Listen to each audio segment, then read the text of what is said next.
Saya berharap semua masyarakat Indonesia menyadari bahwa di 2024 kita akan dapat presiden baru.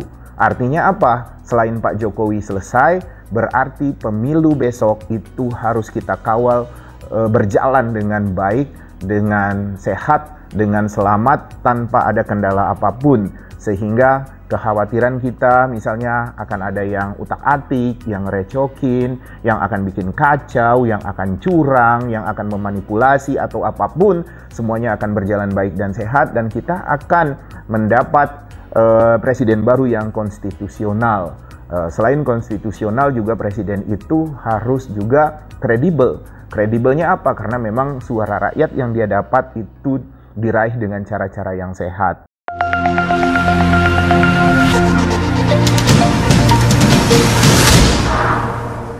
Selanjutnya nih Pak, untuk teman-teman Citra Indonesia nih, kira-kira apa yang bisa Bapak sampaikan supaya mereka itu bisa mengawal pemilu 2024 ini supaya menjadi pemilu yang sehat gitu? Ya, jangan GR. Ini kan kebanyakan pendukung si A GR bahwa si A bakal jadi presiden. Pendukung si B GR bahwa mereka akan jadi presiden, bahwa B akan jadi presiden. Pendukung C GR bakal jadi presiden. Mereka lupa bahwa terlepas dari kontestasi bahwa si A, si B, si C akan jadi calon presiden, semuanya tergantung dari siapa yang bisa menguasai permainan ini. Nah, kalau kita ibarat pertarungan itu adalah gelanggang politik itu seperti pertarungan tinju gitu, kan di situ ada penonton.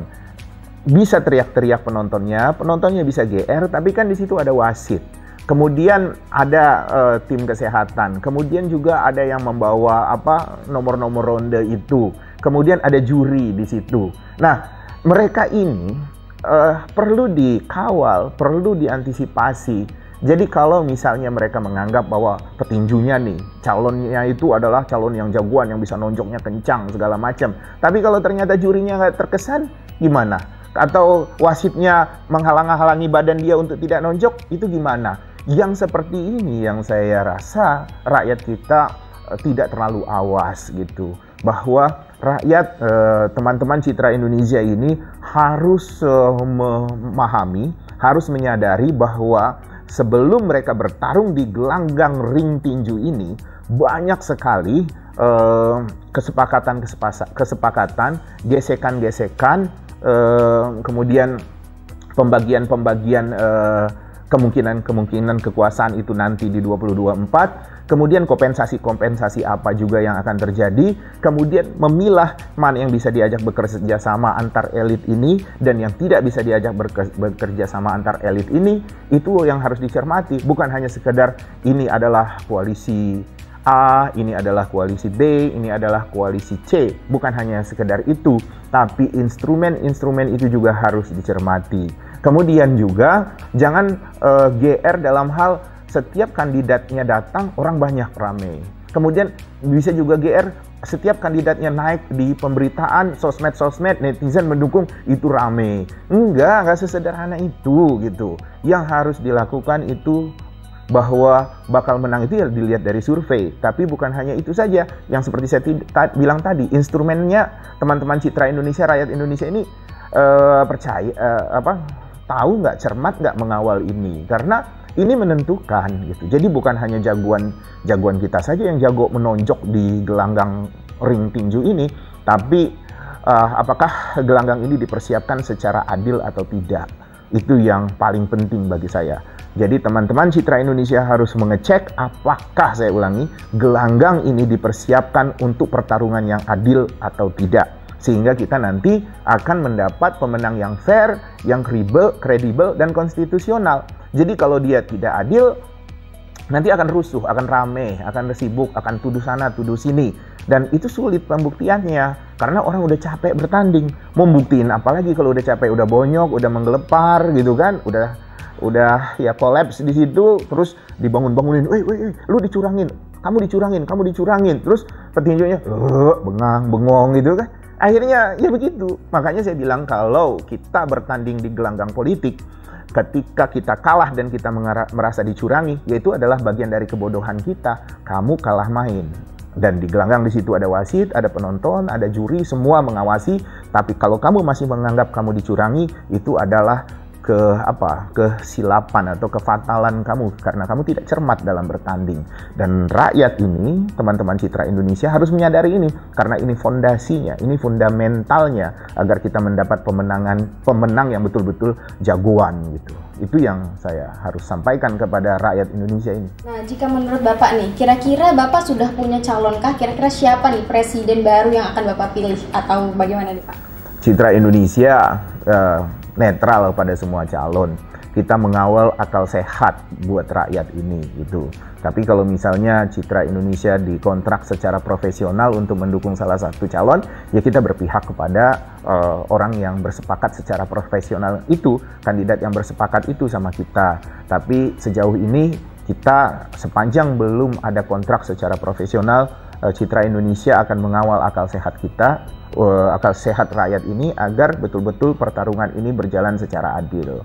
Jadi masalah calon A, calon B, calon C, Citra Indonesia nggak terlalu pusing. Yang kita pusingin itu adalah gelanggang ini harus dipersiapkan secara konstitusional dan seadil-adilnya. Masalah kontrak kita secara profesional itu urusan lain lah, gampang itu nanti. Seberapa penting sih peran media sosial itu untuk para calon-calon presiden di 2024? Kan sekarang ramai banget nih, berlomba-lomba mereka untuk melakukan pencitraan tuh, seperti di Instagram, di Twitter gitu. Nah, kira-kira berpengaruh besar nggak sih Pak keseringan mereka muncul dengan peningkatan elektabilitas mereka gitu? Ya, masalah popularitas itu lewat sosmed, lewat media luar ruang, lewat media konvensional seperti TV, surat kabar tercetak, segala macam itu penting untuk menaikkan popularitas, untuk bikin rame. Makanya kalau orang sudah dapat, udah bang, kita dapat lumayan, dapat promosi gratis karena sedang trending nih di internet, di Twitter, di Facebook, di mana. Ya bagi saya ya boleh-boleh aja kita merasa populer di situ. Tapi yang lebih penting adalah bisa tidak gitu popularitas itu menyentuh hati rakyat untuk memilih mereka. Dan rakyat itu punya rasa bijaknya sendiri. Mereka punya referensinya sendiri, bukan hanya berdasarkan sosmed, tapi dari teman pergaulan. Mungkin mereka ada yang sudah jauh lebih dewasa dengan melacak rekam jejak, bahasa tubuh kandidat juga mereka nilai. Jadi ramenya sosmed itu kan para netizen yang peduli atau netizen yang mendukung salah satu calon, sehingga memang hiruk pikuk ruangan itu. Tapi suara rakyat yang objektif, yang realistis itu adalah suara mereka yang memberi vote mereka, give a vote ketika general election itu, pemilu itu dilakukan di TPS itu. Dan seperti saya bilang, yang konkret adalah lewat survei, karena survei itu real, dia objektif untuk melihat kecenderungan pemilih. Kalau sosmed dia nggak real, dia bisa dimodifikasi, dia bisa dikondisikan, dia bisa diarahkan trennya gitu. Jadi jangan terjebak dengan permainan sosmed buat rakyat. Tapi kalau buat tim sukses ya wajar-wajar saja mereka mengkondisikan sosmed itu. Tapi kalau rakyat nggak sesederhana itu. Memang buat yang curang, yang berniat curang, sosmed itu ampuh untuk klaim nanti. Di sosmed kita rame kok, memang popularitas kita banyak, jadi wajar kita menang.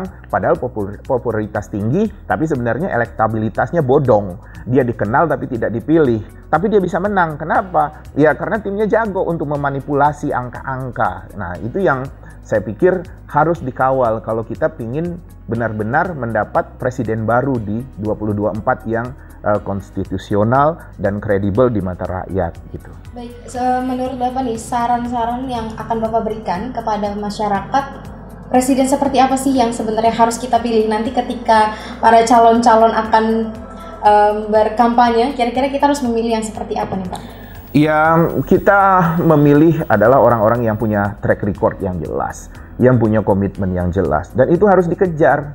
Jadi jangan senang datang, kemudian tepuk-tepuk tangan, potong pita, hore-hore, wangi-wangi, tapi ternyata komitmennya lewat, kita kejar gitu. Itu yang lebih penting.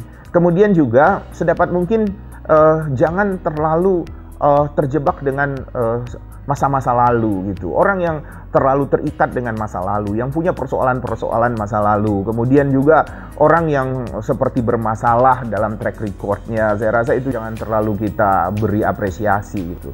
Mudah-mudahan nanti besok yang bertarung adalah orang-orang yang memang memikirkan masa depan bangsa Indonesia dan dia memiliki komitmen yang baik dan track recordnya juga bisa kita lacak dengan baik.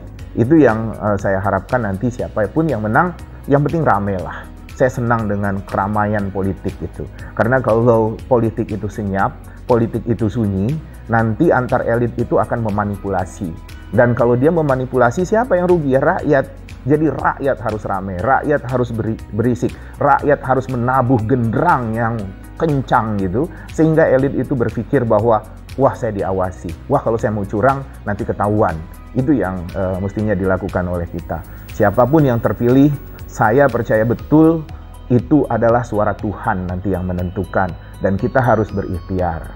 Tuh, jadi nanti kalau presiden sudah terpilih jangan rame-rame lagi. Harus baik-baik, tapi juga jangan masuk ke kabinet seperti sekarang. Nggak asik gitu kan, tetap aja lah di luar pemerintahan. Jadi rakyat juga tetap bahagia dengan pilihannya. Kalau ternyata mereka bergabung lagi, ya capek juga rakyat ke TPS buat apa gitu. Karena rakyat ingin Indonesia ini berubah menjadi lebih baik dengan kekuatan-kekuatan yang saling melengkapi dengan pikiran-pikiran yang kritis. Itu yang paling penting ya. Kalau untuk keamanan pemilu di 2024 Pak, kira-kira potensi kecurangan masih besar nggak seperti pemilu periode berikutnya? Setiap pemilu potensi kecurangan itu ada. Namanya orang mau menang, ya kan? Kalau orang mau menang itu pasti pikiran nakalnya, pikiran jahatnya, utak-atiknya itu pasti muncul.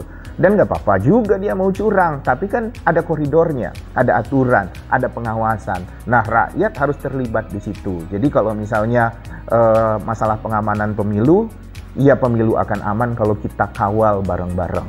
Jangan pernah percaya pada satu pihak, jangan pernah percaya kepada orang mengatakan, oh dia sudah terpilih secara konstitusional, sudah lewat pengajuan, lewat eksekutif, legislatif, dan sudah diperiksa, bla bla bla.